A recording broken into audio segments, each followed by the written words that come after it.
Welcome to Speaking of Strong Style, where we discuss the news, issues, and events surrounding New Japan Pro Wrestling. I'm Steven Conway. With me, as always, is Jeremy Finestone. We are contributors to the Fight Game Media Network. We're very excited to be here with you here and going over a lot of things, Jeremy, a lot of news. As always, it's been a very busy week. We had a non-New Japan show that involved key New Japan talent today in the Tokyo Dome. We're going to talk about that, of course. We're going to be breaking down a very good Battle in the Valley show from San Jose. We happen to have a correspondent right here on the show with us. Oh, hello. About that. Yes, hi. We're going to preview FantasticaMania. We're going to run down the anniversary show and the New Japan Cup. There's so many things going on, Jeremy, but I'm going to start with this. You, of course, were live in person there at the San Jose Civic Center where they had Battle in the Valley. We're going to go over the matches. We're going to talk about them. But what were your just overall impressions of being there for that night of wrestling, seeing the New Japan start? What was it like? Tell us about it a little bit. You know, I've been there a couple of times. The San Jose Civic is an awesome place to go see wrestling. If you've watched the San Jose shows before that have had New Japan or the Strong or whatever, you've seen the venue before. It is not incredibly conducive for internet connection. And there have been a number of reasons that they have blamed in the past where I think it became abundantly clear tonight that the venue is just terrible for internet in the Silicon Valley. With that said, once we got that hiccup out of the way, I think there was maybe like one match that let me down, but otherwise the entire card top to bottom was just a fantastic experience. I think I might have seen the best women's match I've ever seen live. At any show I've ever been to, as I was thinking about that earlier today. And just generally an unforgettable experience because that's a level of card you're not really going to get on a random Saturday that is not AEW or WWE. Yeah, it was a very special night. And of course, like I mentioned, we're going to break it down. But let's talk a little bit about some of the issues just briefly because they really didn't affect the show. But there was a 45-minute delay in the program for the people that were watching on TV, on Fight TV, like I was. We had no sound for the pre-show at all. Excuse me. Now, those matches weren't anything spectacular, but it was a little bit frustrating. And then just a total delay there. It's a very old building. Mm-hmm. And it's a building that's been around a long time. It's seen a lot of historic performances. I mean, just about every band you've ever thought of could be there. I took my wife to a Whose Line Is It Anyways live show the night before because I was looking through the card. I'm like, I'm going out the night before. I should find something to do with me and the wife. So got a really classic Whose Line Is It Anyways the night before. It was just super fantastic. I just moved to the San Jose area and I got a chance to, really get a feel for, after 6 months, just a vibe for the downtown area and walking. I walked every night to the Civic, and then I went to the IMAX to see Ant-Man because we're going to do a review of Ant-Man and Quantum Mania later tonight for Fight Game Podcast. Cheap plug there, so I had to do the research for that. But when we're getting back to the Civic, it's an old building, yes, the infrastructure, but you're in Silicon Valley. So, right. Like, the whole joke is that, like, really, you're right next to Google. You're next to like downtown San Jose, this infrastructure, and you can't get a signal out. What kind of junior varsity operation? Well, you deserve to be called junior varsity for that. We were laughing about that too. One of the things I thought of was because of the location, half the people in the crowd probably could have fixed the problem if they were let back into the truck. We were talking about, it's like, does anybody know? Like, you ever see the thing? It's a doc. Is there a doctor in the house? Or like, well, is there a tech genius in the house? Like, yes. But so once it started, the one thing I'm happy about, Jeremy, is I didn't get the idea that once they started that they cut anything for time. It felt like we got the entire show. No, it was. We got all the times in the cards, and like if you saw those main events, like you knew that the priority was like making Mercedes Mone shine that night with the match times and all that. So there was a top to bottom. There were jokes that like New Japan fears Roman, so they wanted to delay the show to make sure that people could watch that. That's not the case. The merch line was super long. The merch line was incredibly long. But that was also not the reason that they did that. They opened the doors at 5:30, 45 minutes before to get in. I got there at 5:40 just to maybe, merch line, all that. It wrapped around the lobby twice. Wow. Wow. So the New Japan, when it comes to the Bay Area, is a huge merch mover. It's a fantastic setup and like a kind of a hit for the New Japan when they're stateside. They're once a year kind of thing. But no, just it was a lot of fun. I went with John LaRocca, Garrett Gonzalez, the Heartbreak Kid, David Rubio, and Brian Rue, a lot of guys through the Fight Game Media.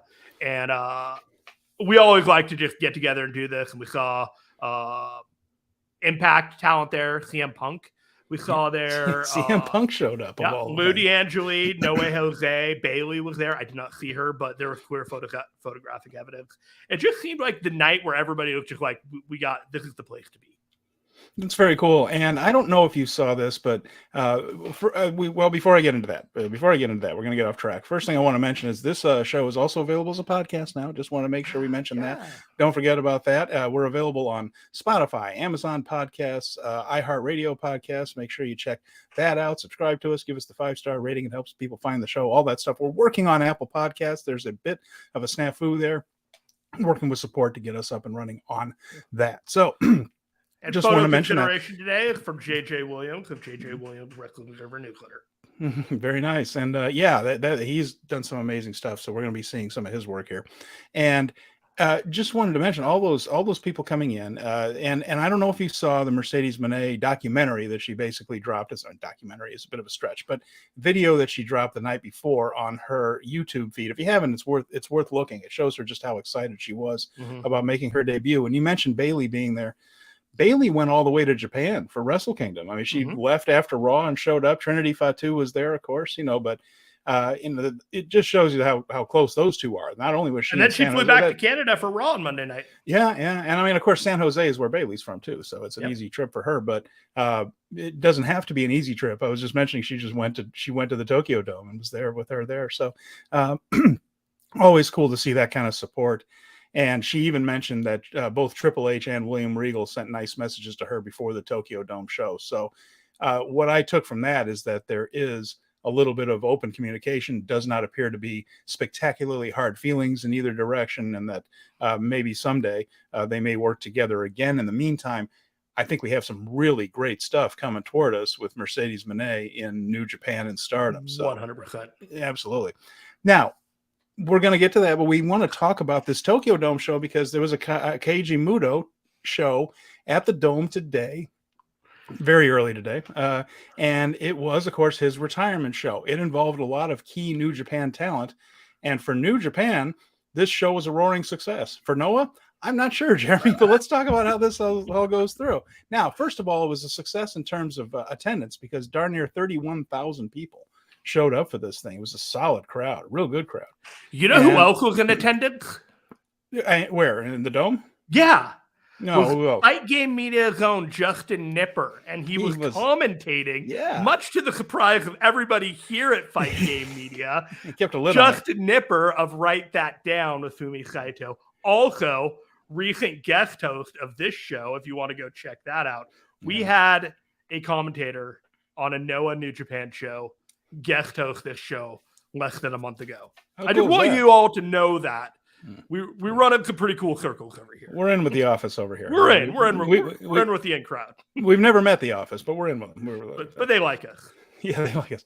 So no, but big congratulations to Justin. I know he had to be thrilled to be doing that, and very well deserved. And I saw some of the pictures from him in Japan with Fumi and things. So I'm sure there's going to be great stuff on their show as well, which is available on the Fight Game Media Network podcast feed and is always worth a listen. That show there. Write this down with Fumi and Justin. So and we're not going to go over the entire card because there were a lot of matches that didn't involve New Japan. We're a New Japan podcast and show here on YouTube. So we're just going to talk about the stuff, but they were in all the key ones. There were three big ones. Yeah, really. Yeah. And the biggest one was, of course, Tetsuya Naito facing Keiji Muto in his what is allegedly his final match. Which I loved it. Worked till the end. So in this match here, Tetsuya Naito against Keiji Muto, and Muto's final match. And there have been a lot of final matches. There was his final match in New Japan. There was the Great Muta's final match. There was Great Muta's final match in New Japan and Korakuen. A lot of finals. But in this one, lasted a little while here. This one was almost a half an hour match, which is pretty amazing that Muto was able to do that, considering how difficult it is for Muto to really get moving anymore. His body is beat up. Of course, he's had thousands upon thousands of matches, and he did not work an easy style. So a lot of that has come back to roost, come home to roost. There was a lot of leg work in this match, which makes a lot of sense because Muto can still do things like basement drop kicks. He can still pull out a Shining Wizard when he needs to. He can still do dragon screws. So leg work makes a lot of sense. Plus, he actually did something very difficult, which he got the figure 4 back over in Japan in the 1990s. After it was kind of seen as a cheeseball move a little bit, he actually got the figure 4 in Japan. I mean, Ric Flair kept it over in the United States, but it was not taken seriously for a while in Japan. Muto got it back over. He teased his big moonsault, but those days are over. He would tease it and he would climb back down. No, it's a long way down. Some neat little Easter eggs in the match. He did Hashimoto chops and an Emerald Flosion on Naito, which were tributes to both Shinya Hashimoto and Mitsuharu Misawa, who, of course, passed away before they could have any kind of real retirement. I remember seeing the bit online about his respect for Misawa and loving him, but not like homosexual love, and Misawa being like, "What are you making this all weird for?" Those two had an interesting dynamic, and of course, when I started watching Japanese wrestling, those were the two biggest stars of the opposite promotions. Misawa was the number one guy for All Japan, part of the 4 pillars over there. Muto, part of the 3 Musketeers in New Japan, and in the mid-90s, they were both having mind-blowing matches against very different opponents in very different ways. So the idea that there was a little bit of a kinship between the two is quite satisfying, because they didn't really cross paths all that much, unfortunately, in their real primes. So anyway, tributes to both of those men. Naito ended up winning the match with a Destino after hitting a few Shining Wizards of his own. And that was in just under 29 minutes, 28:58. Oh, but that's not all, right? Well, that was it, right, Jeremy? That was the retirement match. Keiji Muto was done. Well, he ended up challenging Masahiro Chono, who was on commentary, to one last match. And so his last match was not his last match. He pulled a Terry Funk on us immediately. Muto challenged Chono. They had a very quick one. It was 1 minute and 37 seconds. It was pretty much a lockup. Muto slapped him, knocked him down, hit a Shining Wizard, because that's just the move of the night, and then put on his trademark STF for a quick tap out. So we're going to talk a little bit later about his very early years, Muto's. It was a nice little way to come back to the beginning, because his career began and ended in a singles match against Masahiro Chono. So his very first pro wrestling match was a win over Chono. His very last one was a loss to Chono.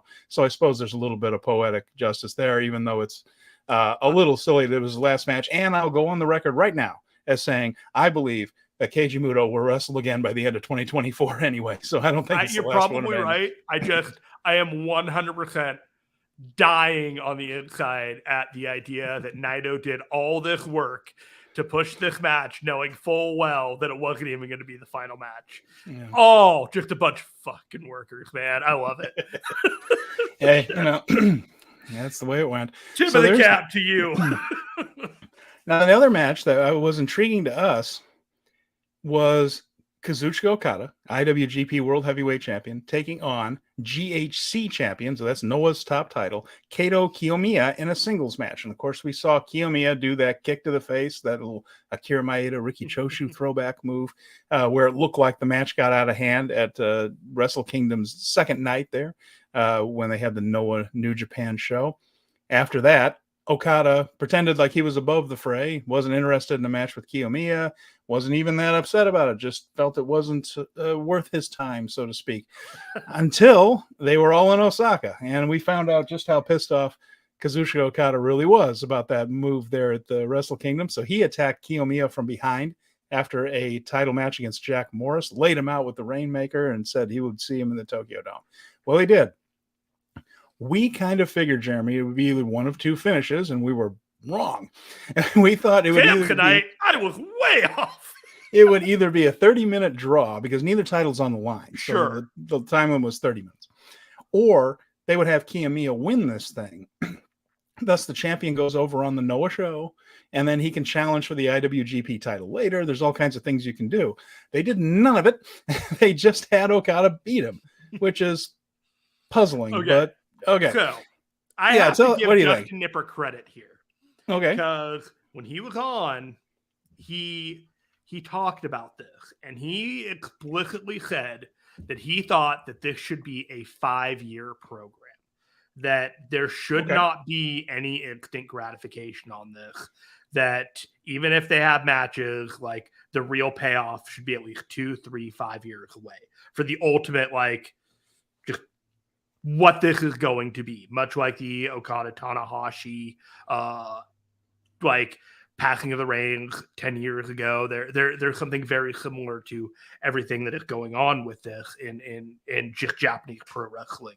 Okay. So I give him credit because he saw the long-term value of really keeping this relationship alive through that feud. And it's clear that that's what they're going to do, because this was a dominant win by Okada. In a lot of ways. Well, it's intriguing in a lot of ways too, just in the context of the whole evening. So oddly enough, Kiyomiya wanted the time limit removed, and Okada accepted that before the match, but then he didn't need it, because instead of him beating him in 30 minutes, Okada ended up hitting a tombstone and a rainmaker. He pulled Kiyomiya up before the 3 count, then hitting an Enzugiri, which is of course his big Inoki move. We talked about how he is showing himself as the new Inoki.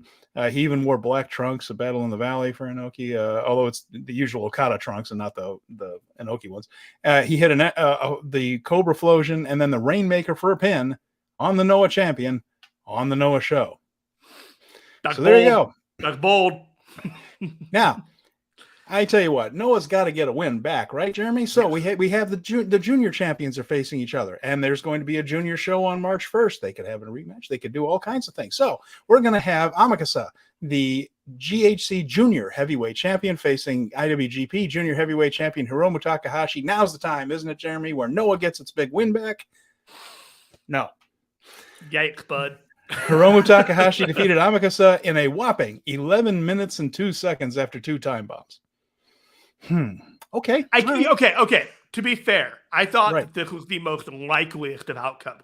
All 3 matches, Hiromu winning this match seemed like far away. Like just put that one up there. That's the freebie, like the lock of the week. Yeah, and in that sense, you would just hope that Amakasa was in a similar spot as Master Wato was at the Tokyo Dome, where his career will be helped if he has a great match with Hiromu, right? That's where he was. And as it turns out, he did take the loss right there. I heard it was a decent match either way, but there you go. So there was one other. There's a Nosawa retirement match. So this is one. It's Taiji, Ishimori, and Geto. Okay, Geto. And Geto's the guy that always loses on New Japan shows when he puts them in the matches. Here's where Noah's going to get a victory. No. So Nosawa Rongai in his retirement match he teamed up with Mazada and against Ishimori and Geto. Nosawa basically gave himself up to Taiji Ishimori for Ishimori to hit the bloody cross and pin him in 4 minutes and 43 seconds. So in all 4 matches in which a Noah wrestler faced a New Japan wrestler, the New Japan wrestler won. And not only that, beat both of their champions. the retirement matches are one thing. You figure you're going to, especially in Japan, you usually lose your retirement matches. But the only thing I could think of for those 30,000 people, and I understand the New Japan wrestlers pretty much sold the tickets to this show. Well, Muto, but Naito, Okada, the idea of Okada being on a Noto. The main event sold the show. Like, But, the New Japan guys were a big part of that draw. But for the people that left, I can't imagine them thinking much else but the message to those people being, what are you doing watching this stuff? All the good people are on New Japan. I understand this is part of a long-term thing, but I mean, the Flaming Shark just mentioned it right here live. Imagine the Flaming Shark. I love it. Imagine Geto getting a win on a Noah show in 2023. I didn't imagine it that much. I didn't think he would. But when you see it, it's 2023 coming at you hard. I understand it's a retirement match. You usually lose them. Ishimori's the one that got the pin, not Geto, and all that. And there's a lot of history between all these people and all that stuff. But boy, the message was pretty clear here that New Japan's the top dog. It's true, but did they need to prove the point that hard, Jeremy? The politics in Japan between the wrestling companies are clearly far different than what we are conditioned to on this continent in North America. And so I no longer can approach it with sensibilities of North American business practices because like that, there is a lot of good faith that these companies are going to be working together in the foreseeable future for this to happen, because there has to be at some point, a tipping of the scales. The talent and the Noah end really need to have some type of obstacle to overcome, which they do now. You have the Congo faction. You now have Kiyomiya. You have this growing core of people that are increasingly getting mad that they either cannot seem to get the upper hand, knowing that they are probably as good, but they just are finding themselves in situations that they cannot overcome, rather than these are lesser wrestlers, which is not, I think, the goal of what they're doing here. Certainly but not, they are running that risk. They're running the rest. And there's a comment from Brad Reeder right here saying that as someone who doesn't watch a lot of, there it is, these results tell me just stick with New Japan. Yeah, I kind of agree that that's the message sent. Brad, yeah, I'm with you on that. And as far as obstacles to overcome, I understand that concept too. But the obstacle is that they're working for the smaller company. And so they're already the underdog walking into the thing. And it would have helped them a lot more to get the win. A win, for the love of God, like something. I mean, win it something. could be one now of they those beat. Things. It was almost like a hierarchy, because they beat the All Japan team in a Noah versus All Japan, and then it was a win over, I believe, the DDT promotion, the Dragon Gate promotion down on the card. So Noah beat everybody except the New Japan guys, but didn't get a win over New Japan. And I'm sure if this is part of a long-term storyline and we'll be seeing more chapters of it, I'm certainly open to that. Every time I watch Noah, I enjoy it.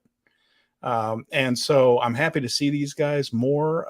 It's always fun. So if this is a long-term thing, I will try to be patient, but this was a strange way to start it all off. I legitimately hope that this wasn't a politics game like, well, we'll give you this talent for Muto's last love, but they all have to win.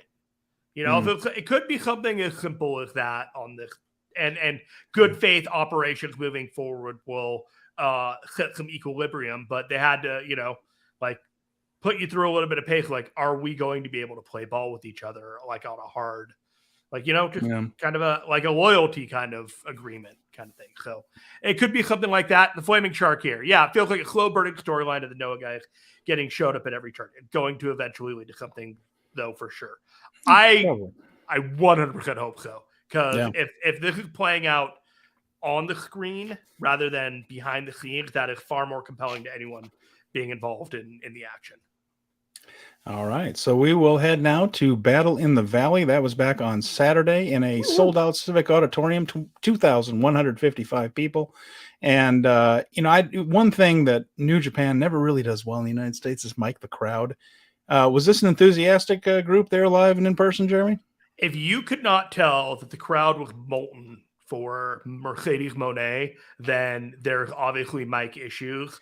The crowd was hot, and they were excited, especially for talent they recognized that as maybe not totally New Japan crowd. KENTA was recognized because he was San Jose NXT / WWE. He was at that famous show, the WWE show in Mania that was a half mile down the street. So there was definitely bits and pieces. Mic wise, I've heard it was awful in there. The energy was real. Okay, very good. I'm glad to hear that.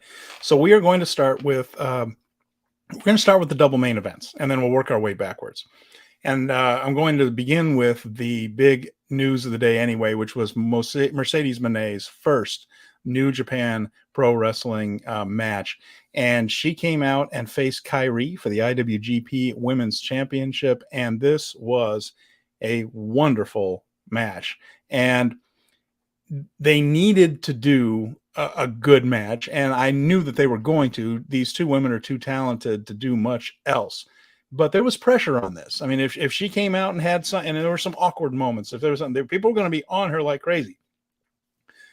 I think both of them came through beautifully. This was a terrific match. She had a very cool entrance, Mercedes did, with dancers and everything there. So it stood out. It looked different than anybody else. She had a Hana Kimura-inspired outfit. So as far as I'm concerned, she's hitting all the right notes for someone entering the promotion, beginning with a new company, paying tribute to Hana.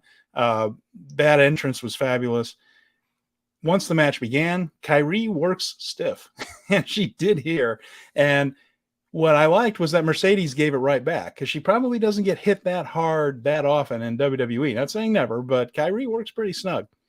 And Kairi had some good sustained offense at around the 12-minute mark. She hit a diving forearm. It led to a Meteora on the floor by Mone, and then another one from the top for a 2 count. And you thought, okay, they're building toward the finish, but we were only halfway through this match at that point, Jeremy. They went long. And as this one went on, longest match of the night, as this thing went on, can you tell us a little bit about the energy in the room? Because 12 minutes in, starting to hit big moves, and you just think, oh, okay, we got 3 or 4 minutes left, but this just kept building and building and building. Tell us about the energy, please. So I think it kind of went into overdrive when they went into the crowd. Mm-hmm. So they went up the ramp, and then they were doing the move, and they ended up down at the bottom, and they pulled out the table. Yes. Guaranteed pop at any wrestling show, no matter what. Like, holy Moses, when that table got pulled out. And I believe they saved the table for that, because they didn't do a table in the Lawler Homicide match. They did a door, they did a ladder, they did a number of other plunder. But they saved the table for that, and it was one of the biggest pops of the night. Yeah. And it looked fantastic too, by the way. I have nothing other than just positive things to say about it. Just the vibe, the energy. By the time we got to that like 20-minute mark, and we were still going, everyone was just like, "This, I don't want this to end yet. I don't want this to end yet." Just keep it going. And then, it ended naturally, but it didn't feel like it ended when we needed it to. Yeah. And it's fascinating to me that this match just kept building the way it did. And I'm going to go into some of it, because she still used the bank statement, her move, but now she kind of uses it as a setup thing. It's not her finisher anymore. There was a terrific moment when Kairi hit a vicious-looking Alabama slam to set up the insane elbow, as they called it in WWE. It's the best elbow drop in professional wrestling. Just flings herself in the air, and it's a great visual. But Mone actually, after the Alabama slam, Mone grabbed Kairi's ankle to keep her from climbing. And I absolutely love that. That was a nice little touch right there. She couldn't jump yet. There was one thing that popped me, and I'm sure it did you too, but Mercedes hit a Bailey to belly right there in the match. We went nuts. Everybody just kind of, and it came out of nowhere. And it was just like, you didn't expect her to hit it, but when she hit it, it was just like, okay, she is not ignoring the fact that she was at one time a Sasha Banks. This is an evolution of who she is as a wrestler, and not like I'm ignoring everything that came before. And I'm just way into it. Hey, Colin. Hey, I see Colin has joined us. Excellent. I was hoping we'd see him in here. So, and the Flaming Shark has some more. He's really hitting it on the comments too. And we'll get into this in a moment, but it felt like they almost held back for a rematch down the line, as great as this was. I don't know if they held back. I don't know, but it's an intriguing thought, because, I mean, they didn't do the thing. She hasn't kicked out of the insane elbow, though, has she? So, okay, I got a question for you, though. In fact, because she threw it, and Mercedes got her boots up in a pretty dangerous move right there for Kairi's shoulder, and blocked the diving elbow with the boots. So it was good. And also a crossface by Kairi, sending a little message, hey, I can do that move, but Mone bit her hand. So excuse me, go ahead with your question. No, I got a question for us. We're all talking about what Mercedes Mone has got going on next, right? Mm-hmm. We all just see this like catalog of matches. She's got a challenge from AZM. Maybe she's got something in Multiverse United. Impact was there at the show, and I feel like there are matches that they could do. But what does Kairi have lined up next? Like, is she under contract with Stardom? Could she go somewhere else? This does kind of feel like she was free agent exactly a year ago this week on February 18th, 2022. She's done a year on the Indies. She might be looking and thinking like, what's next here or there? Mm-hmm. So is she under contract? Could she go to, she liked Paul at WWE, AEW could use someone like her talent. What's next for Kairi? That's the question I want to keep an eye out for. And I'm hoping that we get more of, just on a selfish note, I hope we get more of Kairi in Stardom, because there are new matchups that haven't taken place because she was gone for so many years right there. There's new talent there that she hasn't wrestled yet. I would like to see that. So, but I also understand if WWE wants to pay her to come back, so I don't think they really wanted to lose her in the first place. She asked to leave because she was getting married. And so she went back to Japan then. So a couple of things to note about that is, one, WWE didn't really want her to leave. They they released her because she asked to be released, not because they wanted to release her. And second of all, she left because she got married, not because she was particularly unhappy with WWE. She might not have been thrilled that they weren't doing much with her. I don't know. She never said that publicly, but it does not appear like she said, this is not a Mercedes and Trinity situation where they were like, screw this. I can't do this garbage. So yeah, there's a lot of options open for her. If she is on that deal where she just makes certain appearances, then I guess she can do anything she wants. And Jeremy, this is a wonderful time to be an in-demand free agent in pro wrestling right now between New Japan, Stardom, AEW, and WWE. It's a nice time to be in demand. So far better than most. Wrong. So, again, we mentioned this. She hit her big move. This is now where she gets her opponent on her back with her arms hooked. I'm talking about Mercedes' big move. And then it sort of tosses them over. It's very difficult to explain right there. But she tried to do it at the Tokyo Dome, and the timing was off. The timing was perfect on this one. It turns into a bit of a swing around DDT. It's almost like a Sister Abigail, but the other person's off the ground. Yeah, they do a flip around or like like Jay White's moving a little bit, but there's there's an elevated aspect on the back, like a gory bomb into a DDT kind of thing.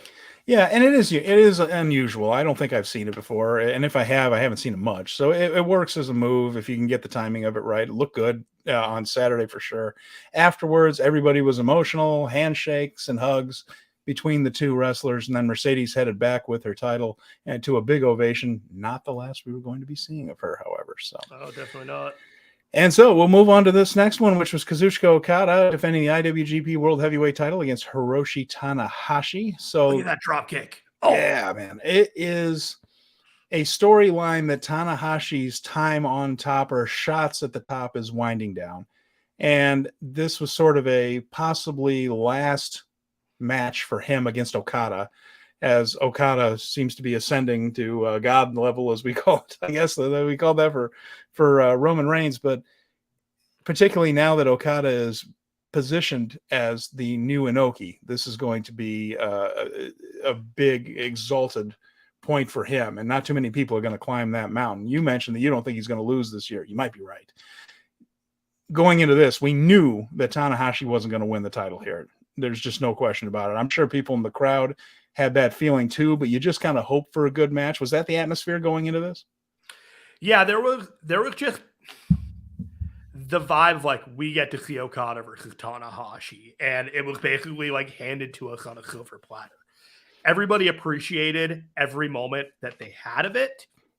The entrances, just like any seat in the house, you could see the ring and you could see the person entering the ring and you could see them staring at each other, and it just like everybody's view was unobstructed, so everybody saw the energy that they had with each other, and you could feel like the wrestlers, when they were on the ring ropes or on the, were staring like right at you. It was that intimate of a venue, and to have that, and to have this match, these two people just going out there and giving you, 17 minutes, it felt like? Was it a little bit more than that, 20 minutes? I don't even know. It just, like, time stood still, and at 15 minutes, I was like, this has been a 15-minute match already? That's unreal. Yeah. So it just, they're so smooth. They're so great. I just feel very lucky. I'm just going to leave it at that. I felt the exact same way when I saw this match in Dallas, because I had bought my tickets similar to you. I bought my tickets before the match was announced. And I just figured I was going to get it the day it went on sale. How often am I going to get to see a G1? All that stuff. And then I also knew that it was opening night of G1, and they usually have a big match on opening night, right? So when it came out that we were getting a match that has headlined a couple of Wrestle Kingdoms, I was out of my mind. And there's a feeling that you're honored to be there for it. Like this is something that you're going to be talking about for a long time. And it's very possible that they might do another one in Japan, but the fact that you did get to see these two all-time rivals meet up in another chapter of that rivalry is very special. So, and the match was terrific. This was, we mentioned that Tanahashi has good knee days and bad knee days. This was not one of the better ones, but he still put together something really good. This man's just so intelligent. He's such a smart worker. And Tana worked on Okada's leg with basement kicks, dragon screws. Okada came back with his big neck breaker and elbow drop. And like you said, before you know it, they're doing like a 15-minute time call on you. Big moves, sling blades, drop kicks, falcon arrows, all of it's smooth, and timing was perfect. Tanahashi hit an aces high to the floor. That was pretty impressive. I felt like I've waited all my life to see that. That was pretty impressive. And then he tried it again. And as you see from this photo that we have from our friend JJ here, he ate an Okada drop kick on the way down on the aces high. Just looked fantastic. We really got to get the drop kick out of nowhere like meme going, much like RKO out of nowhere, because Kevin Knight had a really great drop kick in the 8-man match, but it's just Okada doing that drop kick is just so cool, and it's so fast. Like, he got up off the ground and did a drop kick in like the time that Tanahashi, yes, his knees are not great, but it's still, he got up and pulled that move by the time Tanahashi was executing his. Great timing. The last gasp for Tanahashi came when he turned a Rainmaker into a really nice inside cradle for a good 2 count. But after that, it was mostly Okada. Enziguri, again, he's really made that part of his finishing arsenal. Cobra Flosion, Rainmaker. Same sequence he used to beat Kiyomiya, really. And that was the pinfall victory. Again, it was a match where you just wanted to see this rivalry. We knew what the end result was going to be.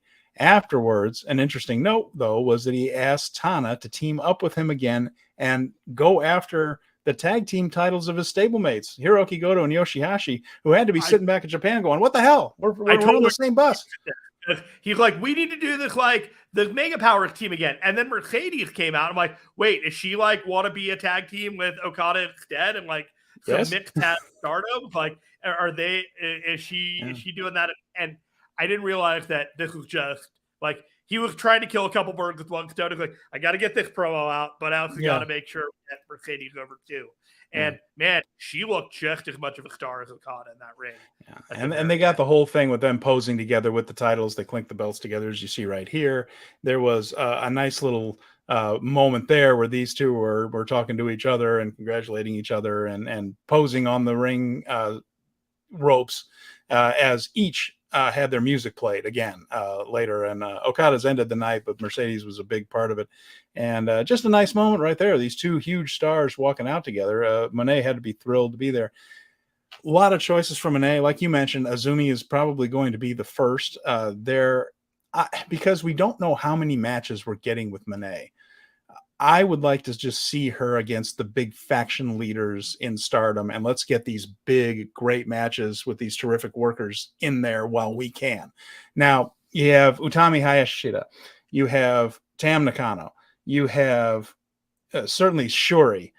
I don't think we're going to see her and Julia, which I would love to see because Julia is almost as stiff as Kairi sometimes. Mm-hmm. But she's the World of Stardom champion. She has the red belt. She's their number one person. And I think they're going to keep those two away from each other for the most part because you don't really want either one losing to the other. And so they might do a 30-minute draw or something like that in there. But I don't really see a big title for title match with Julia. As much as I would love to see Julia and Monet in the ring together. The money match, Jeremy, the one they have to figure out how to get in the ring, whether it's Wrestle Kingdom next year or whether it's Dominion, as long as it works out fine, the money match is Monet and Mayu Iwatani, who is the all-time Stardom icon, one of the greatest female workers of all time. Some people think she is the best female wrestler of all time. I'm in the Manami Toyota camp on that one myself, but Iwatani's up there. I'm not mad at anyone that thinks it's Iwatani. And I think that's the ultimate destination, that eventually, that once the foreign threat is vanquished, and this is a little different than some of those, the foreigners coming in and steamrolling things, but I think once it comes down to someone has to get that title back for Stardom, it's going to be Mayu Iwatani. And that's probably going to be the best match Mercedes ever has in that company, because Iwatani is a special, special talent. That's the one that I'm aching to see. Do you think Mercedes Mone, as Mercedes Mone, wrestled 10 matches in 2023? Say again? Do you think Mercedes Mone on the independent circuit with New Japan, Stardom, AEW, not WWE, okay, do you think she wrestles 10 matches this year? Yeah, I think she probably does. Okay. I think between major New Japan and major Stardom events, yeah, I would hope so. I hope it's not just like quarterly there. I would prefer something a little more frequently than that. But boy, 10. That's a good over-under, though. That's a good over-under, because you can do every other month and still get 6 or 8-ish out of that. So what's your thought? Do you think it's under? I think it's under. I think it's probably around the 6 to 7 mark that we're going to be looking at for her. And, I've kind of felt that she's going to be back in WWE by SummerSlam. But I think this changed a lot of people's minds. And I think there are a lot of matches that she wants, but maybe people can't pay the money for. And maybe she's going to get matches and she's going to waive her price tag if there's no other way to have this match while she has an opportunity to do it. So we may get matches that we are just completely blown away by for no other reason that she wants to do it. And I think she's a wrestling nerd, and I mean that in the best possible way. And you could hear her talking about it in that YouTube thing. Like, it means a lot to her that she wrestled somewhere where Eddie Guerrero was the Black Tiger. Yes. It meant a lot to her that she was wrestling somewhere Owen Hart had made a name with New Japan as a junior. All this is special to her, but you still feel like, and it would be very WWE-ish to suddenly pay her now that she's one of the biggest stars for another company, even though it's a company that hardly ever runs the United States. So you can see Paul just saying, "Okay, what do you want? Come on back." And I know it. I might. This is all a business. These are all to raise the price tag to the people and to raise the value. You have the Cody, you have the CM Punk, you have the Sasha Banks, Mercedes Mone. These are all following blueprints to raise their own value and make themselves more valuable to companies who have the money to pay them what they want to be paid. I'll tell you what, I don't see her working for AEW, because the only way I see her in AEW is if she signs a 3 or 4 year contract, because I don't think Tony Khan's going to want to have her for a couple of shows and then she goes back. I also don't think he may have to, if the demand to have her in there at least for a match or WWE would match that offer or beat probably. it. She would just have to call Paul and say they offered it. It's all going to be a call business, but they're not going to let it go. Yeah, there's a lot of things on the table. So she's not even sniffing that Multiverse United or Multiverse Impact New Japan show. But if she were ended up added to that card, I would not be shocked at all. Yeah. And I do think she wants to wrestle some of these people, and I would love to see it. I mentioned some of those faction leaders right there. And, Colin mentioning who would be, love it to be Shuri again. Shuri just dropped it to Julia, so that's a possibility. She's always a top contender. I still think it's going to be Mayu Iwatani coming to the rescue for the company there. That's still my guess on that. Iwatani needs kind of that run and the contract that they were working on when the title was kind of up in the air is, I believe, settled now. So the issues are probably leveled off. Yeah, but boy, there's some great matchups there in Stardom, Jeremy. I've been watching a lot more Stardom than usual lately, just because they've just had a lot of shows. Man, there's some great talent there, and I keep watching these women, just thinking, man, I would love to see that. I'd love to see Kairi against them and all that, because Kairi and Iwatani for that title, when they established that belt, phenomenal match. It might have been better than this one, and that's a tough one, tough call.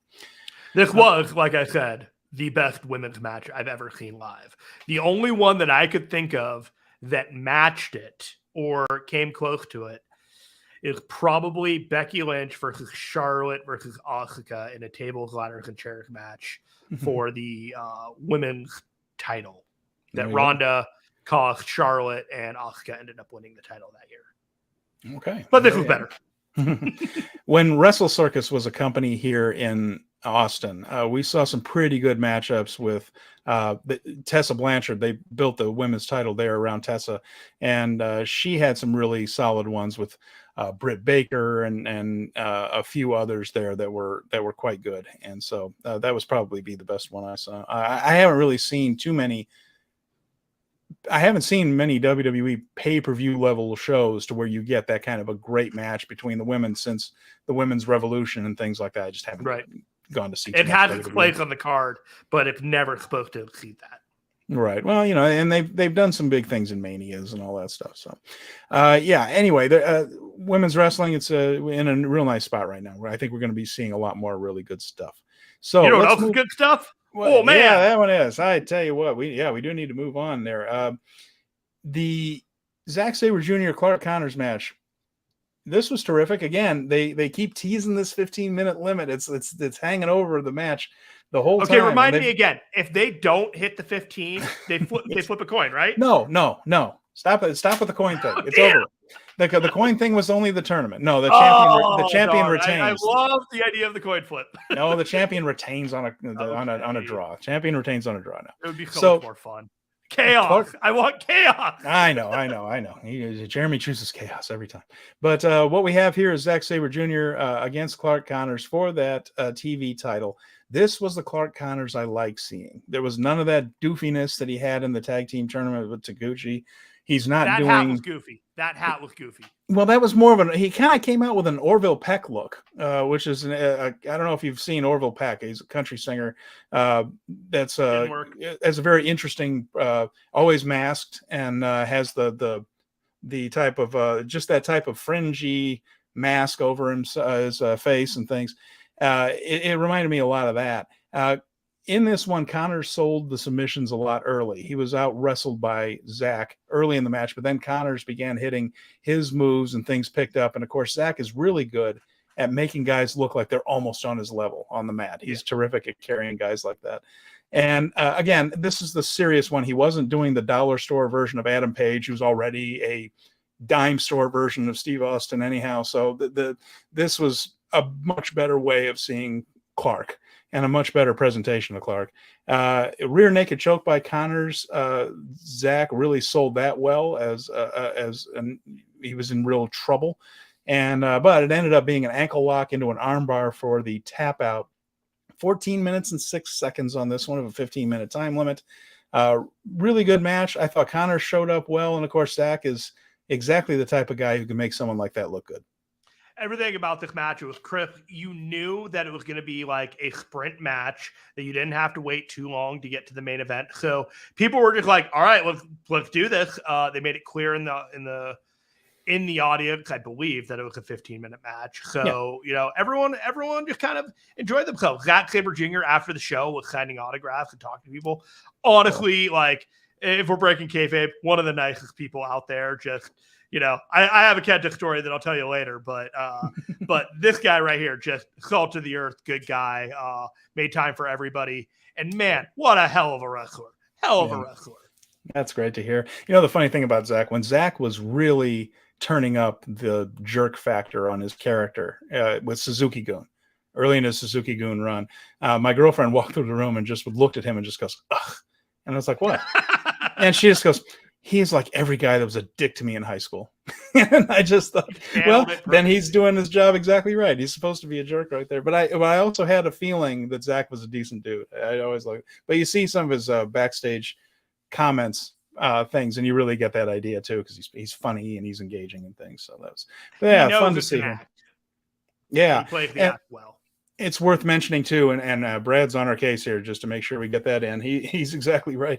But we need to mention that Kevin Knight was in the aisle there, clapping for Zack and not laying out the full challenge on the microphone, but You only do that if you know you're going to be getting a title shot here soon. So Kevin, I have to give New Japan credit here. They had 2 matches that laid out future challenges, and once those matches were over, and then the challenges later on happened, you had the Kevin Knight winning the match earlier, and we all kind of looked like, Kevin Knight, all right, sure, whatever, and it had a reason. Yeah. And then David Finlay in the prelims, him having a win also had a reason as well. So, I like these shows that within the universe of its own show, everything is kind of like tied to each other in some way. It just feels like there's a plan, and I love that.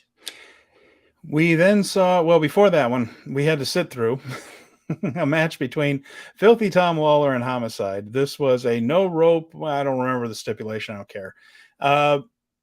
Jeremy, I don't have a lot to say about this. I was bored to tears during this. I don't like this kind of wrestling, and I don't think this was a good example of that type of wrestling. So it was a garbage match. It was the same cliche weapons that are on AEW every week and WWE every week. It was baking pans, which have no business being anywhere. There was what the hell else was there? What else makes no sense? Oh, those aluminum garbage cans that are only used in professional wrestling are used nowhere else in the world except in pro wrestling, and everybody knows they don't hurt that much. This was crap, and he pulled out a door for reasons known only to him, probably because he wasn't allowed to use a table. This sucked. I don't like this stuff. I don't think this was a good example of it. Tom Lawler is much, much better than this. Homicide is not. But so we had to sit through this crap for like 15 minutes. And if nothing else, it gave me a chance to get up and get some snacks or something like that. But I don't know. What was this like in the building? Because I couldn't stand it. We all were pretty much like, there were people that liked it because there are people that like that kind of match. And they like the garbage and they like the plunder and all that stuff. But it didn't hit the same way. And I was watching the Brian Alvarez show with Filthy Tom yesterday, and he himself admitted this was the worst match on the card. And it was just a matter of like, needed to be a change of pace. You had the match before it and the match after. You had to do something to, cleanse the palate, if you will. And we had to ding dong hello through this door right here to get to the rest of the card. Nice. And Bailey was in the house for it. And Gigi Dolan was nowhere to be seen. No. Gigi would have been better in this than Homicide. But the thing with me, and I just get bored by this. You got Tom Lawler, who's a UFC guy. Homicide, who does a Street Fighter gimmick where he'll just beat you to death, right? Maybe an I Quit match instead of this shit. I don't know. I thought we were going to get like a closer to Bloodsport kind of. I think that's what the idea was at first, but it didn't happen. And then we didn't. And then it kind of lost me because I don't know if you saw this on the TV, but Homicide just got up and walked away. Like he was fine after getting choked out. One of those like, all right, well, my work here is done. I'll see you later. Oh, God. And we're just like, go for a little bit, Homicide. Somebody carry you out. Anything. Nope, just, all right, I'm awake. I'll see you later. Bye. As far as I'm concerned, hand the man his envelope and send him on his way. That's fine. So anyway, moving on from that. For Filthy. We had, before that, though, the loser leaves New Japan match between a man who's not in New Japan, Eddie Kingston, and a man who is, Jay White. So that kind of left us with a little bit of an idea of who might win this thing. And again, this was one where, man, I don't want to see Jay White go, but I understand that he is probably going to be making more money than he ever has in his flipping life in the next few months. And good on him because he has earned that paycheck. And I know that either WWE or AEW, leaning more perhaps toward Connecticut than Jacksonville. We'll see. Who knows? But I know either one of those people can pay him a heck of a lot more than New Japan does. He lives in Florida. He doesn't have to travel across the ocean. All this. I want him in New Japan. Damn it, he's the best heel in the world. I think those days are past, my friend. I know. So this was as intense and hard hitting as Jay White for all his hard work. I'm just going to say that now. Like the man is a wrestling genius, and he is incredibly good at counter-based wrestling. He owns the ring and he owns the audience when he is in the ring. Steven, please continue. I just had to get that out there. No, that's okay. It was as hard hitting as you would expect with these two. They did chop the living hell out of each other a lot. That seemed to be the move of the day. And I know that I'm going to put this up here because Colin mentioned the same thing. He does a chop fest and nothing more. I got it on good authority that Eddie was still injured on this match, and he did not want to. I'm pretty sure Jay White carried him through this match. That was the point, wasn't it, Jeremy? Because he had to back out of some other matches leading up to this one. Eddie did, because he was hurt. And I think there was a thing where he couldn't do a whole heck of a lot, but he can throw chops, and that's always going to kind of get a little bit of a response out of things. And you can do that kind of a respect Bushido contest as the fighting spirit contest where you just chop the living crap out of each other. There wasn't a whole lot of wrestling in this, even though it did go 1907. Chop, power move, chop, power move. Depends on who gave the power move. So it wasn't the best match. It was emotional just because you realize what was happening here is that Jay's actually going to leave. And anyway, it did happen. A Northern Lights driver got a 2 count. Eddie actually hugged Jay and hits a second Northern Lights for the 3 count. Eddie was totally respectful to Jay White afterwards. He left immediately, was in the aisle applauding for Jay, pointing at him, but he had to leave, didn't he? Because they did the whole thing where Jay, this is the last match, he's done. It's another reason why he had Ghetto stay back, quote unquote, as part of the storyline. He said, no, I need some time, so I don't want you to come to San Jose. They had to write him off the whole program. So they announced in the audience that Bullet Club was banned from ringside. Yeah. So Eddie is there. He leaves. He's showing all kinds of respect for Jay. He even asked them to cut off his music, although he didn't. But they played him out. But anyway, he left. Jay struggling to his feet. We think we're finally going to get the little post-match speech, the goodbye speech. He picks up the microphone. Someone slides in the ring. He turns around, and he takes a shillelagh to the noggin, Jeremy. A shillelagh? Who could that dastardly person be? David Finlay, who earlier had beaten Bobby Fish in a decent little pre-show match that was nothing special, but was not supposed to be, as it turns out. He was supposed to be a little bit of a sleeper agent there. We knew he was there, but we didn't know he was going to be important.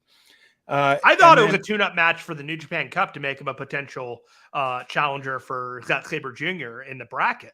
It was just kind of give him a win and set him up for that. Nope, bigger plan.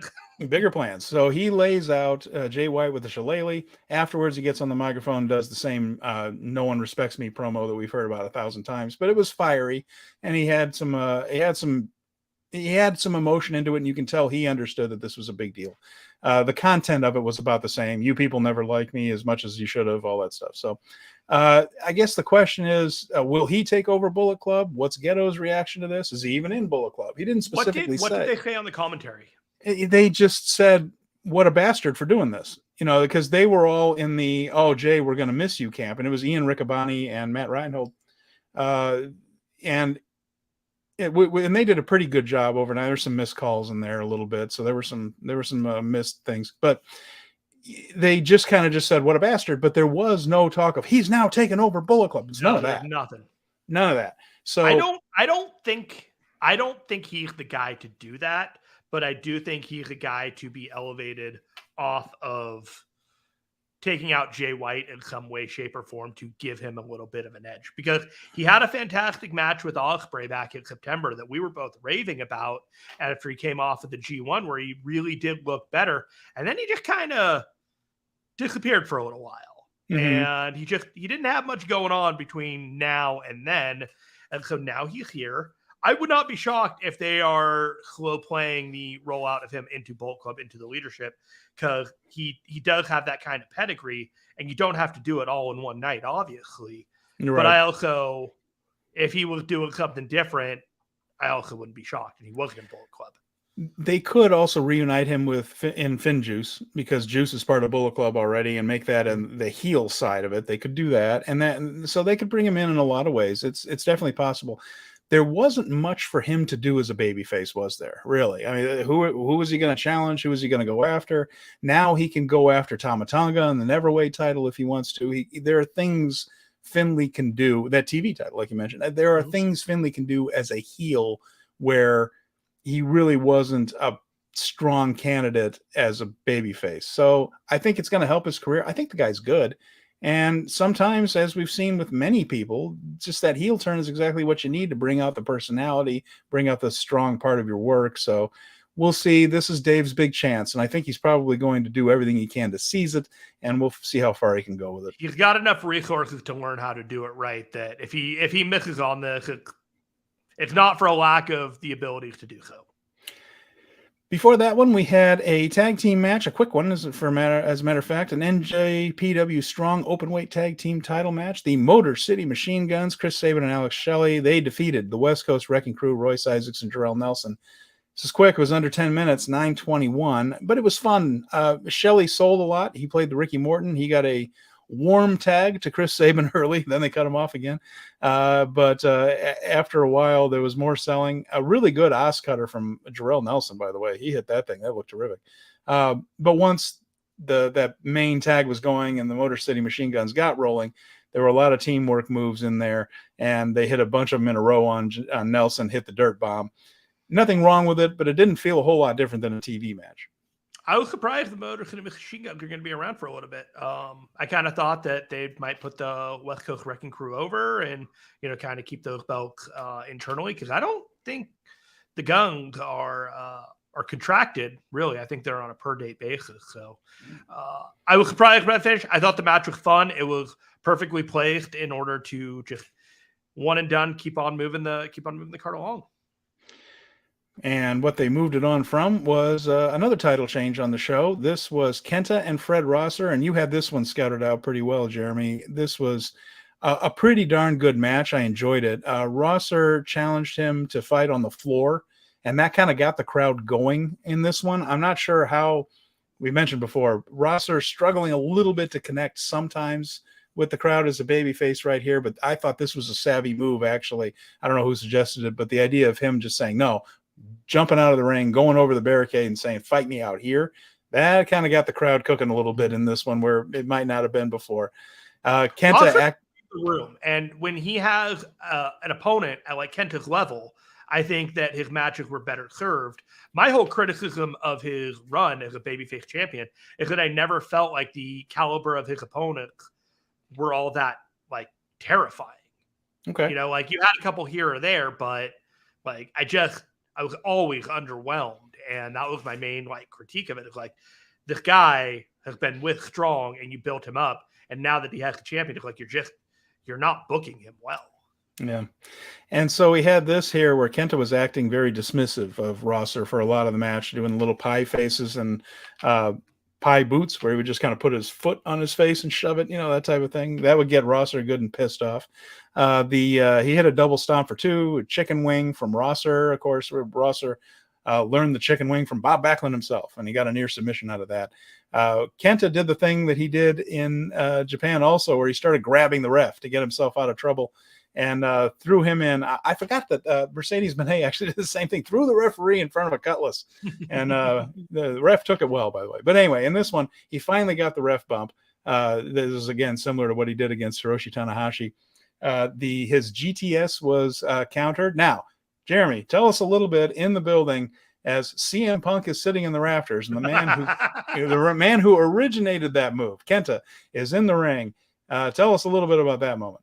I honestly did not think about it. I thought about more how amused I was that Punk was watching Eddie Kingston wrestle a match of his own free will, to be honest.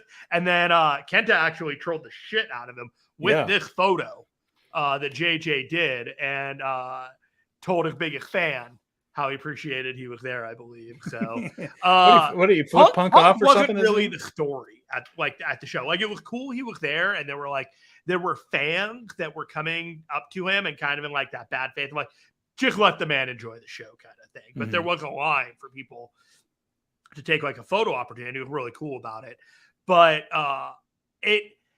Kenta was the face in this match. Did that come across in the broadcast? No, it was not portrayed that way by the broadcasters at all. Kenta not portrayed by the being broadcasters. Cheered 90-10.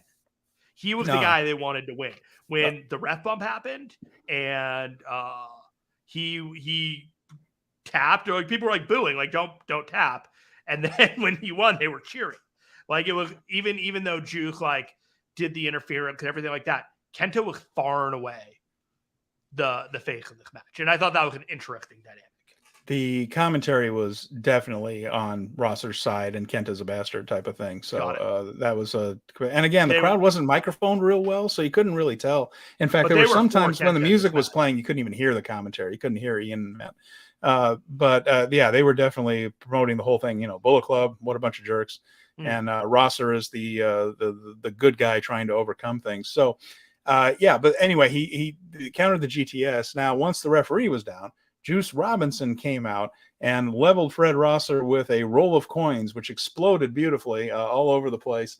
And it reminded me of the whole Roddy Piper thing. Roddy Piper used to use a roll of coins to great effect, and he would either allow them to fly out of his hand after using them just to get that visual, or one of my favorites where Magnificent, when he turned babyface, Magnificent Morocco was going to hit him from behind, and he spun around and hit Morocco. Morocco sold it like he would have been shot from the rafters. I mean, just totally unconscious.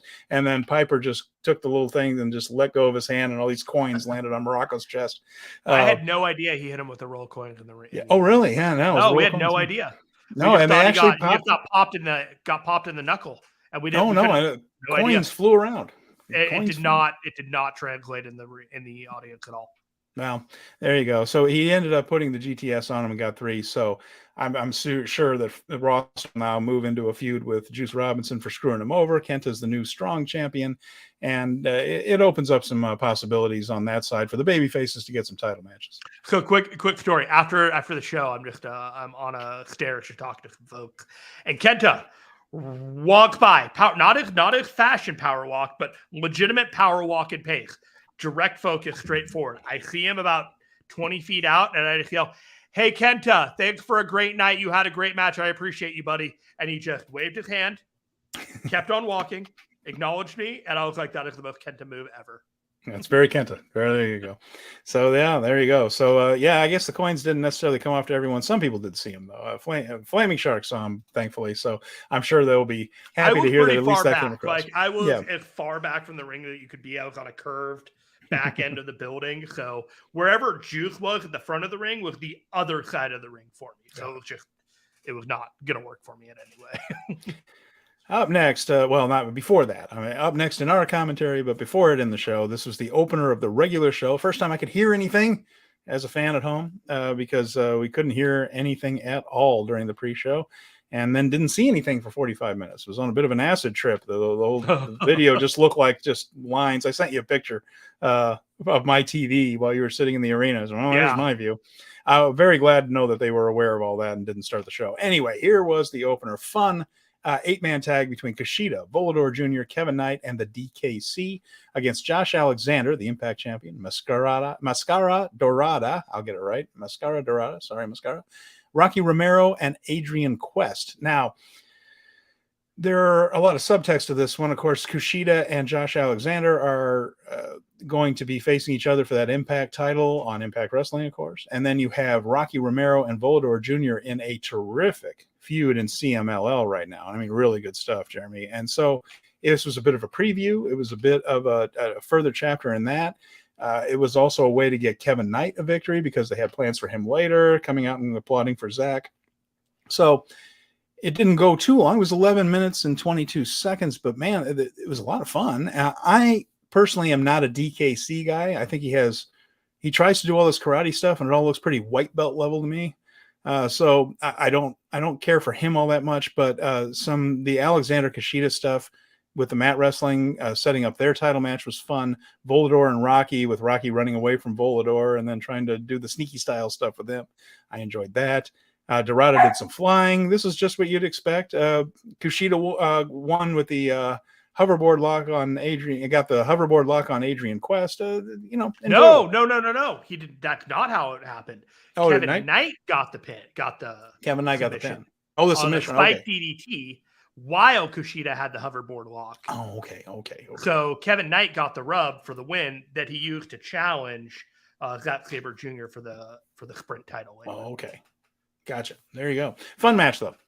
Yeah. Kevin Knight looks great. He's definitely grown up, even more so from the Best of the Super Junior tag tournament that he had with Kushida 4 months ago. Like, I didn't think he had the greatest performance there, but I can't argue that he has just been leaps and bounds improving from the time he spent working with Kushida. And Colin was asking here if Rocky's going to be on the FantasticaMania tour. I don't believe he is. I think he's actually back in. I don't think he's on those shows, but we can double check that and we'll take a look. But in fact, I can do that in a little bit. But I wouldn't be surprised if he just shows up to Beth with Volador. Yeah, he's not actively on the card. Yeah. So, and of course, that stuff's still going on in Arena Mexico. It's fabulous. Although I guess it's going to take a little break because Volador is going to be in Japan. Alex Coughlin defeated JR Kratos in the first match. It's worth mentioning, by the way, Kevin Knight against Zack Sabre Jr. It's been mentioned a couple of times by our viewers here. Nice little clash of styles. It'll be fun to see how that's worked. Certainly, Zack. Do you think?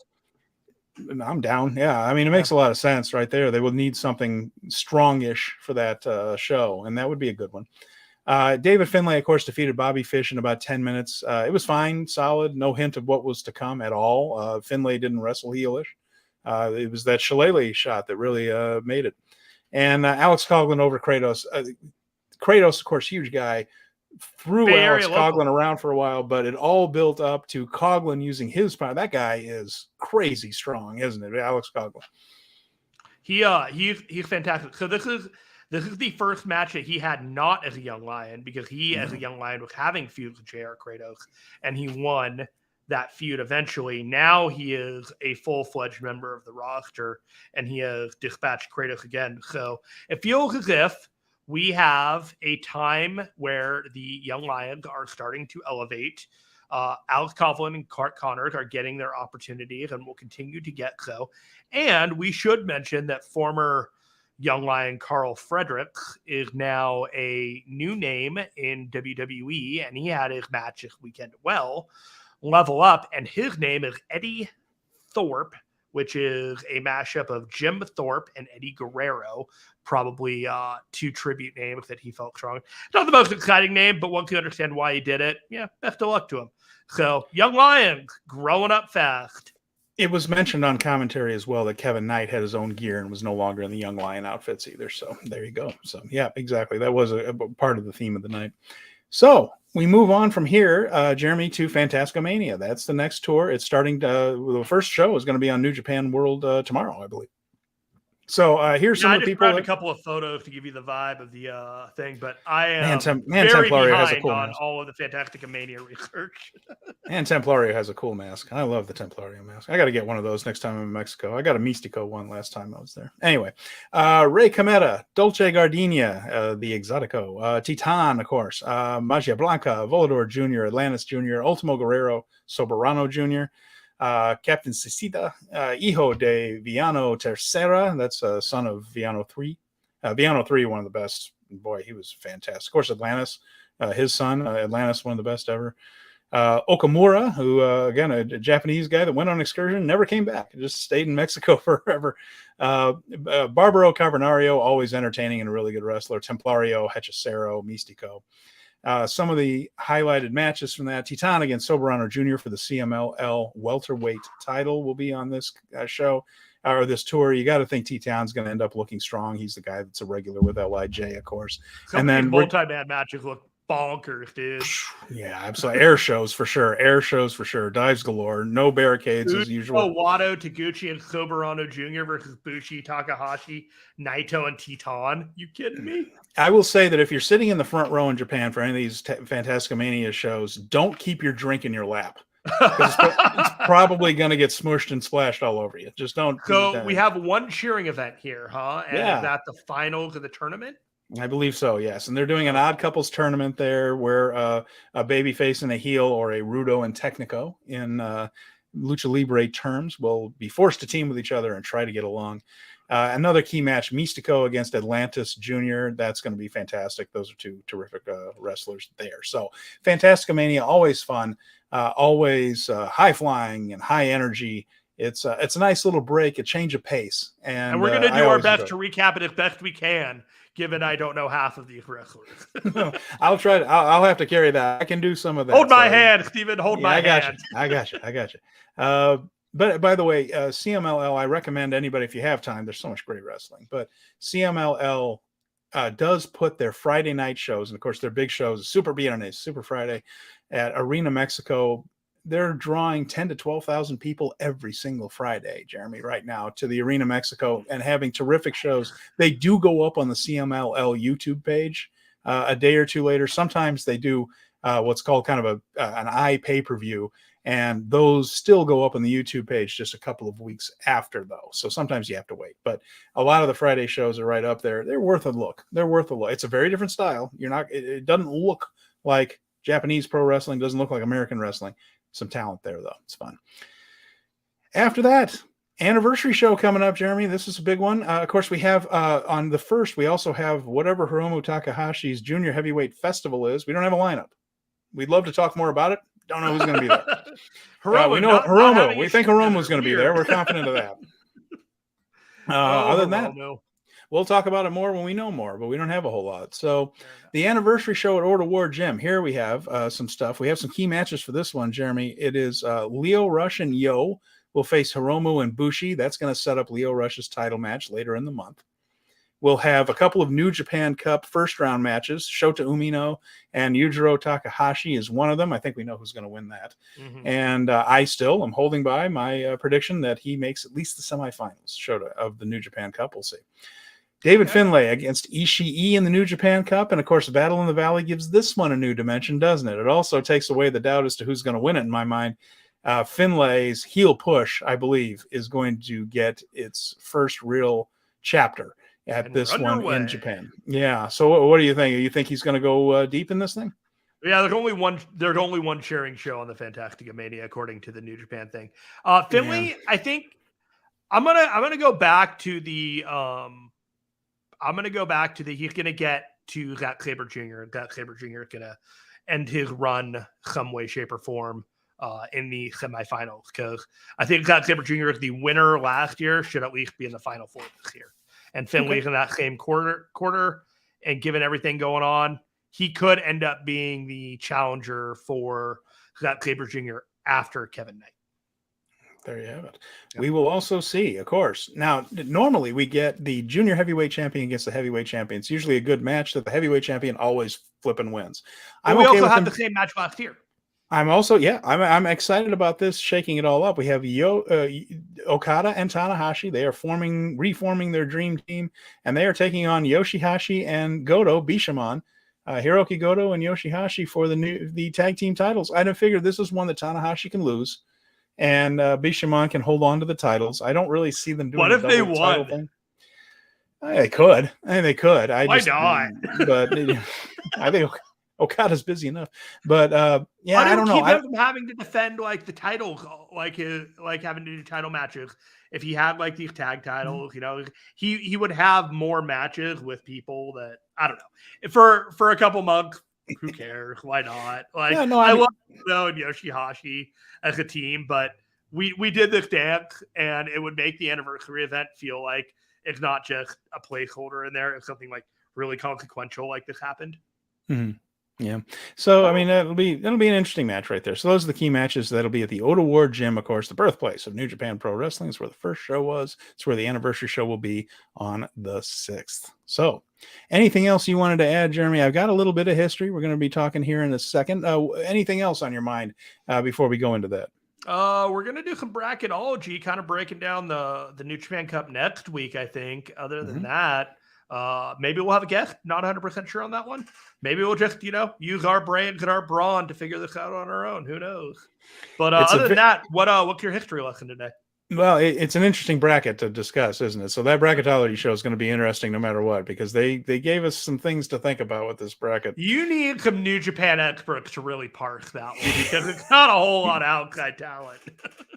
So we're going to talk a little bit about Keiji Muto, who just had his retirement match. And, of course, it's not going to be his retirement match. It's his retirement match wasn't it? So, but we're going to talk a little bit about him, and it's going to take more than one. And, we don't have a ton of time here left today, but we're going to talk about it a little bit. As a child, Keiji Muto was a good athlete, amateur wrestler, judo, and did pretty well in judo. I believe got a black belt. Don't quote me on that necessarily, but I believe he was up in that range right there. He ended up joining the dojo. He was trained by Fujinami and all the guys there at the New Japan dojo. And he made his professional wrestling debut on October 5th, 1984 in Koshigaya at the Fighting Spirit Tour Day 1. So it was the first day of this tour, Jeremy. And I thought I would bring up the card just to see it. Now, he was in the very first match, but he had a lot of very interesting contemporaries here. So Keiji Muto was in the opener, and you had Keiji Muto defeating Masahiro Chono in the opener. That was his first match. He faced his all-time rival Chono. Now, we mentioned before that the three musketeers from that era were Muto, Chono, and Shinya Hashimoto. Shinya Hashimoto was in the second match on the card. He faced Kim Soo-hong. So all these guys were right there together from the very, very beginning of Muto's career. Some other people that were on that show in the third match was Makoto Arakawa and Naoki Sano, who's terrific junior, against Tetsuyoshi Goto, and a guy named Keiichi Yamada, who now is known as Jushin Thunder Liger. So that was before he had the Liger mask on and anything like that. So some of the other people that were on there, the Black Tiger, that was Mark Rocco, of course, who had the legendary feud with Tiger Mask. The Black Cat, Bad News Allen was on that. It was eventually Bad News Brown in WWF, but Bad News Allen, the legend from Florida and Calgary wrestling, as Bad News Allen is a terrific heel. Bret Hart on the show. Sunji Takano defeated him by countout on there. And you had, let's see, the Cobra, George Takano was there. And the main event of that one, Jeremy, this might be interesting to you. Antonio Inoki, Tatsumi Fujinami, and Kengo Kimura, the big three from that time, baby faces, defeated Brian Blair, one half of the Killer Bees, Bob Orton Jr., and the masked superstar, Bill Eadie, who, of course, was eventually one half of Demolition. So that was the context of his debut, his very first match. So it was that. And then he had a lot of those things with, he had a lot of those types of matches where he was basically going 50-50 with the other young wrestlers. So to give you an idea, his record in 1984 was 23-18-5. So it's a little different than the young Lions now, who are just losing. They had these guys wrestling each other mostly very early in the card, so it was more of a 50-50 process, but never in a real prominent spot. Shiro Koshinaka was not on that first card, but he was also part of that era and one of the younger guys in the company then, and he would end up playing a big part in Muto's early career. In 1985, he was still wrestling pretty much in the prelims. He was 46 wins, 50 losses, and 5 draws. So again, still doing the 50-50 thing, wrestling other guys at around his level. And of course, he would do jobs to anybody anytime they put him in there with the top guys like Kimura or Fujiwara or Inoki and Sekiguchi. All those guys just not on that level. So they had the same similar structure. He got wins against the other guys at his level. His first excursion was in 1986 to Florida. He went to Championship Wrestling in Florida at first. He started on February 4th, 1986 on a big show. He started at the Battle of the Belts 2. That was a major card. And he was brought in as a disciple of Kendo Nagasaki, who was a guy, this is a different guy than the British Kendo Nagasaki. This was a guy who was basically the guy you booked when you couldn't get the Great Kabuki. Because he did basically the same gimmick. So face painted, mist, all that stuff. Sound familiar? We'll get to that. But he was known as the White Ninja. And his first match, he lost to Denny Brown by disqualification, probably when either he or Nagasaki did something mean to Denny. And his early opponents were Jim Backlund, who would later be known as Jimmy Del Rey from the Heavenly Bodies, Jerry Gray, the Fabulous Ones, Steve Kern, Stan Lane, and Kendall Windham. Now, Kendall Windham was the guy he won his first title from. Now, he won the Florida title from Kendall, but it was returned when, ready, Jeremy, video footage showed that he used karate. Can't do it. So he used karate in that. So video footage showed. I loved how that was worded. They went back and looked at the tape, and by God, he used karate in the match. And I guess the referee either didn't notice or didn't see. It was Florida, so he probably got bumped. But he ended up having to give that title belt back right away. He also won the Southeastern title from Tim Horner, but that was immediately returned to Tim Horner because of outside interference from Nagasaki. So, no luck whatsoever. He won 2 titles, but never had any reigns. They were returned immediately. He never defended either one of them. So, so he was the understudy for Nagasaki there in Florida. So he finished up that. So that was in February of 1987 is when he went down there. 86, excuse me, February of 86. And he was back in Japan at the end of September of 1986. Now, when he came back, though, so he's gone from basically 7 months. When he came back, his position drastically changed. So instead of wrestling prelim guys and other youngish lions, he came back, and his first match back was part of the Tokan series. And it was a Korakuen Hall, and it was a match against Tatsumi Fujinami in which chairs were legal. So you talk about being, I don't know. I don't have context, unfortunately, but just chairs. Okay. Sure. It does show that he was put back in with one of the biggest stars of New Japan at the time, right? And he did lose that match, but still, he ended up wrestling with Seiji Sakaguchi. That's Inoki's right-hand man and one of the top stars there. They defeated the Jackal and Kongo the Barbarian, the Barbarian from Jim Crockett Promotions, and later one half of the Head Shrinkers. But after that, his opponents were guys like Fujinami, and teaming with Sakaguchi against Bad News Allen and Kengo Kimura. He started teaming with Kengo, and he actually defeated at Korakuen Hall Antonio Inoki and Kevin Von Erich. Keiji Muto and Kengo Kimura beat Inoki and Von Erich on that show, and that's like a pretty big card. Yeah, absolutely. And then he wrestled Jimmy Snuka. So Dick Murdoch and Jimmy Snuka, and that Muto. This is an interesting one, and Fujinami as part of the New Japan Cup Tag Team League. He teamed with Fujinami, so one of the biggest stars in the company now. This is no longer a prelim guy, and he defeated Kendo Nagasaki and Mr. Pogo in the Japan Cup Tag League. Now, so he faced the guy that he had been a mentor of, and Mr. Pogo, who was also basically doing a great kabuki gimmick. There were three of them running around the South, but they're basically all doing the same gimmick in the United States, and I guess they just brought them all in. Why not? Because sure. I think kabuki was working with All Japan at the time. So when you can't get kabuki, get two fake kabukis. And anyway, he came back, and he was in a much better spot. In March of 1987, captured his first New Japan title. He got to keep this one for a little while. He and Shiro Koshinaka defeated Nobuhiko Takada, who would go on to be the biggest star of the UWFI promotion, that shoot wrestling promotion, and Akira Maeda, who created shoot wrestling by kicking the living shit out of Riki Choshu when he wasn't looking. So that was that. That was in the finals of a tournament on March 20th of 1987. A tournament to crown new champions, because Kengo Kimura and Tatsumi Fujinami had split up as champions. But they were put over in this tournament. They only held the title for a week, though, before they lost it to Takada and Maeda. So can't catch a break. He barely has time to get these belts warm around his waist before they're taken away from him. But here's some of the other opponents he had in 1987 that I thought were interesting here, Jeremy. He wrestled Owen Hart. This is when Owen Hart, if you ever seen Owen Hart in New Japan, my God, he was amazing. A phenomenal talent, right? Oh, yeah. Oh, just crazy. And great matches against guys like Liger and things. Scott Hall. You wrestled Scott Hall.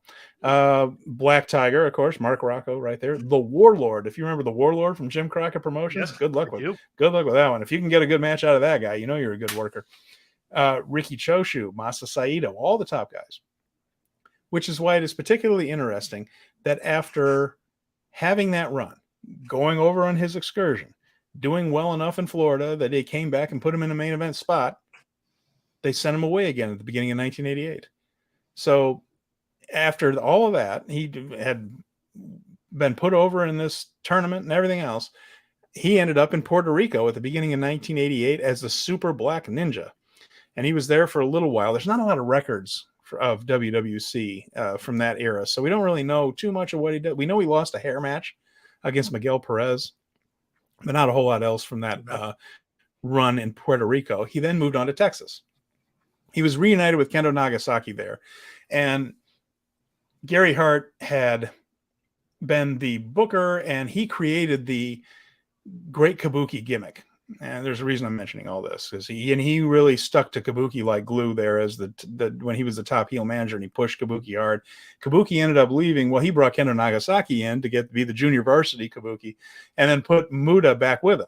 That ended up being a key thing. So being in Texas in 1988, a lot of the bloom was off the world-class championship wrestling rose by then. It just was starting to fade a little bit business-wise. And The point, though, was Gary Hart got a good look at the guy with Kendo Nagasaki and started to think, I might have what I always really wanted, which is a new great kabuki here.